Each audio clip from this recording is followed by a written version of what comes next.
હાલ હમણાં સ્વામિનારાયણ સંપ્રદાયમાંથી એક પુસ્તક બહાર પડ્યું, શ્રીજી સંકલ્પ મૂર્તિ, અને એની અંદર વાર્તા નંબર 33ની અંદર જણાવ્યું છે કે દ્વારકામાં ભગવાન ક્યાંથી અને દ્વારકામાં ભગવાન દ્વારકાધીશ હશે?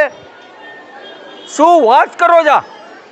કેવી રીતના કઈ પ્રકારની માનસિકતા છે આપની કે તમે દ્વારકામાં દ્વારકાધીશ અને દ્વારકા ઉપરને તમારે સવાલ ઉઠાવો છો?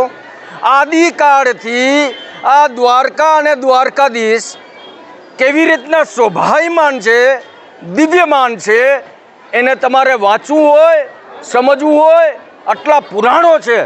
સ્કંદ પુરાણમાં આવો અને આ પુરાણોને આક્રાંતાઓ, વિધર્મીઓ, અધર્મીઓએ ચણચેડા કરીને ઘણી બધી કોશિશ કરી. તો આપ કોણ છો ભાઈ? દ્વારકામાં દ્વારકાધીશ ઉપર સવાલ કરો છો કે ત્યાં નથી. દ્વારકાધીશને તમારે દર્શન કરવા હોય તો તમારે વડતાલમાં આવવું પડે. કઈ પ્રકારની માનસિકતા? આદિકાળથી દ્વારકાનાથ બિરાજમાન, માતા દેવકી 12 વર્ષ જેલમાં રહ્યા, એક પછી એક બાળકને મરતા જોયા, પછી કૃષ્ણ ગોકુળ છોડ્યું, ગોવર્ધન છોડ્યું, ગૌ માતા છોડી, ગોપીઓ છોડી અને દ્વારકામાં દ્વારકાધીશ રાજા બન્યા.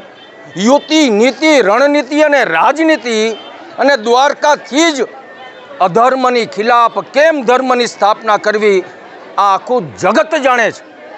આખું જગત જાણે છે. અને તમે કંઈક નવી વાર્તા લઈને આવ્યા. હવે એ નવી વાર્તાની અંદર તમે એમ કહો છો કે તમારે દ્વારકાધીશના દર્શન કરવા હોય તો વડતાલ આવવું પડે. આ સ્થિતિ પરિસ્થિતિ કેવી રીતના સમજી શકાશે?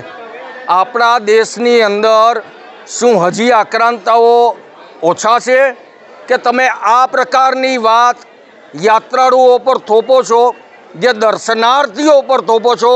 આ બેવકૂફી વાતો જે છે આવી બધી ન કરાય.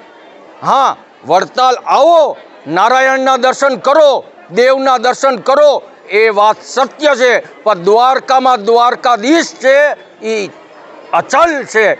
દ્વારકામાંથી દ્વારકાધીશ કોઈ દિવસ આદિકાળ હતા અને રહેશે પણ. જય દ્વારકાધીશ.